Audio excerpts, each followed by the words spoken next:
그린 김코치 김용태입니다.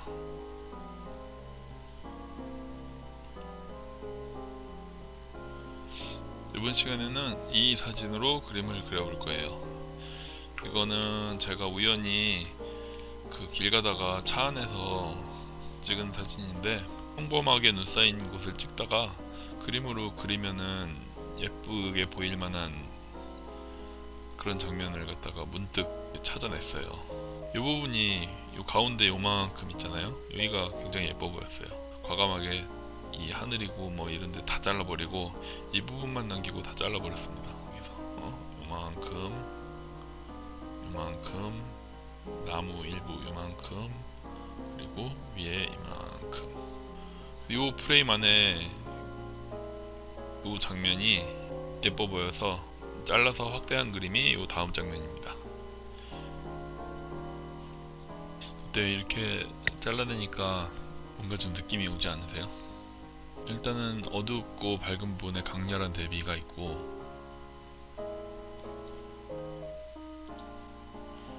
그 다음에 여기 이 삼각형 모양이 재밌더라고요. 그 다음에 여기 양지와 음지가 갈라지는 부분, 그 다음에 나무도 멋지게 서 있어요. 그렇죠?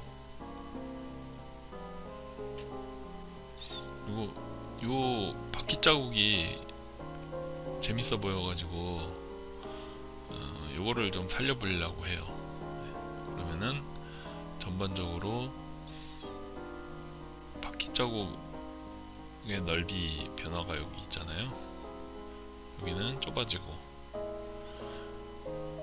그러면은 요 바퀴 자국 넓이의 변화를 통해서 이 언덕의 경사의 변화를 느낄 수가 있어요. 그래서 여기는 제일 밝은 부분, 여기가 제일 하이라이트겠죠. 그 다음에 중간 밝은 부분, 그 다음에 여기는 약간 어두워지고 나머지는 음지, 그 다음에 여기에 요 색상이 다른 풀들이 자라는 게 있어가지고 이 부분을 좀 표현을 해보려고 해요. 이런 모양도 살려보고.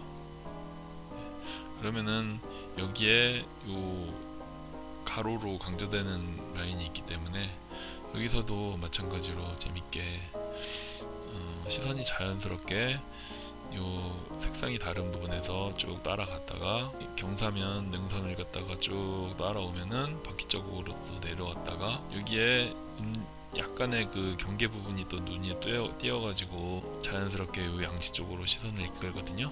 그래서 전체적으로 그림 구성이 재밌게 될 것 같은 생각이 들었습니다. 구도에 대한 설명 여기까지 하고요. 이제 타임랩스로 넘어가 보도록 하겠습니다. 이 그림은 이제 그 크롭한 그림을 가지고 밑그림을 스케치를 했어요. 밑그림은 색칠할 때 길잡이가 될 수 있도록 그리면 됩니다. 원본 사진에서 뺄 부분이 있으면 다 제거하고, 중요한 거는 어두운 부분, 밝은 부분, 중간 톤, 이 세 부분을 나눠서 밑그림에 표현을 하는 게 중요해요. 밑그림에 대해서는 나중에 밑그림 그리는 요령에 대해서 따로 한번 시간을 가지도록 하겠습니다. 타임랩스 시작합니다. 큰 면을 먼저 칠하고 있습니다.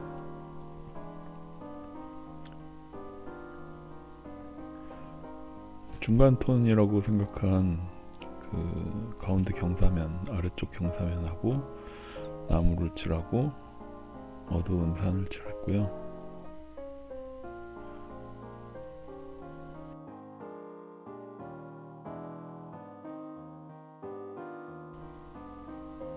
큰 부분을 면적을 갖다가 잘 잡아놓고 나면은 그 다음부터는 좀 쉬워져요.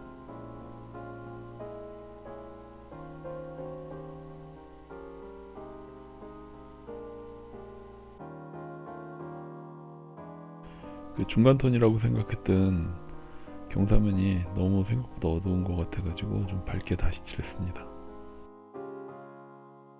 풍경화를 그릴 때 색을 쓰는 요령이 몇 가지가 있는데요. 여러분들이 흔히 하는 실수는 너무 선명한 색을 쓰는 거예요.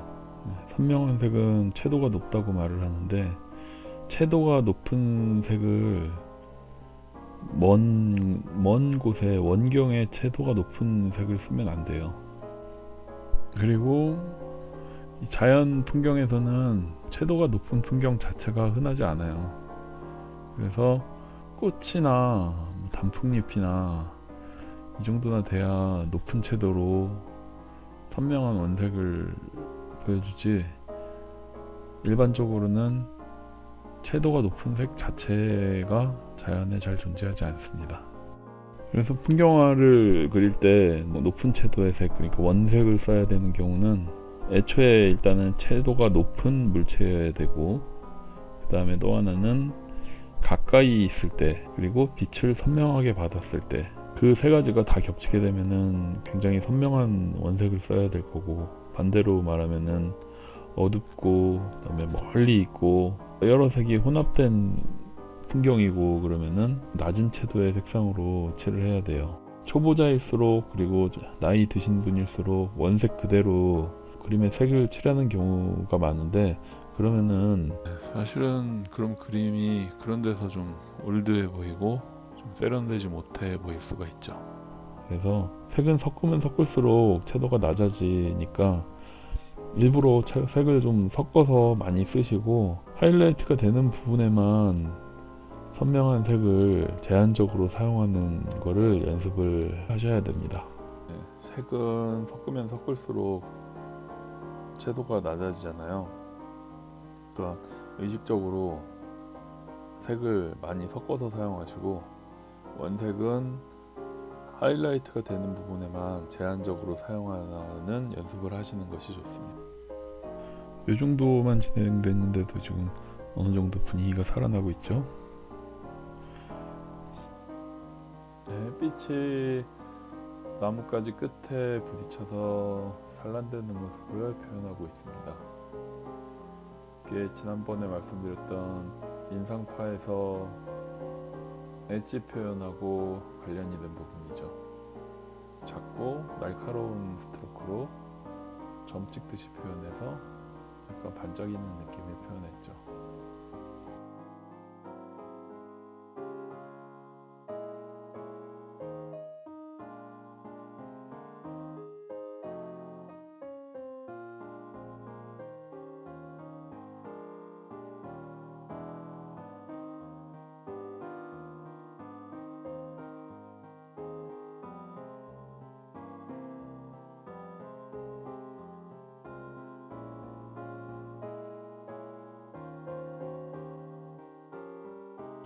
완성이 됐다고 생각해서 이제 사인을 했는데, 근데 사인한 후에도 이제 눈에 거슬리는 부분이 보여서 이제 계속 그림을 고치고 있죠.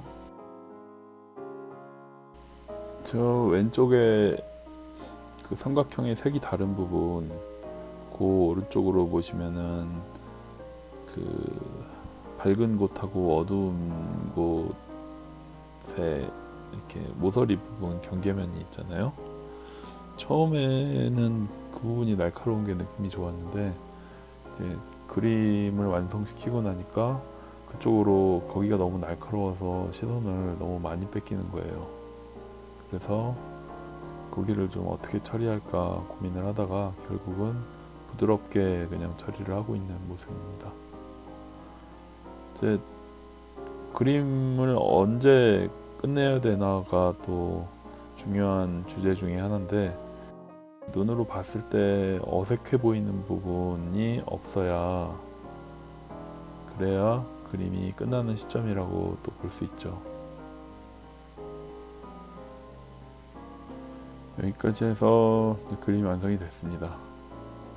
처음 사진하고 비교해 보면은 원본 사진은 이제 정보가 너무 많았죠. 그래서 눈밭에 빛만 남기고 나머지는 다 정리했습니다. 이제 왼쪽 큰 소나무로 프레임을 만들고, 눈으로 면을 만들고, 나무로 선을 만들고 역할을 딱 나눴어요. 수평선 느낌, 이제 숲이 벽처럼 서 있는 거, 눈밭의 경계, 소나무 실루엣, 이렇게 네 개를 정확하게 표현을 하는 게 목표였고요.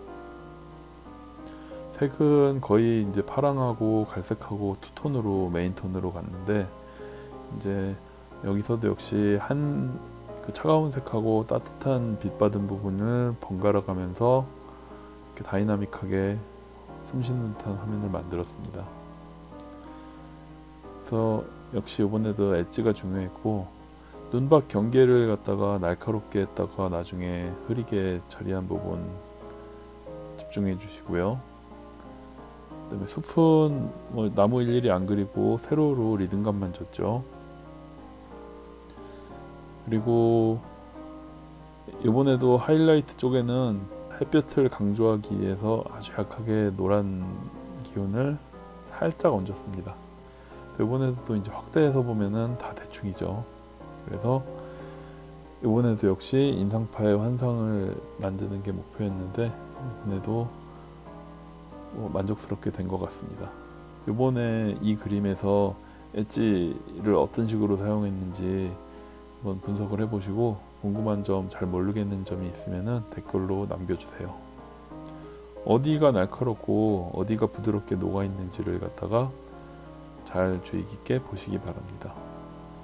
오늘은 여기까지입니다. 감사합니다.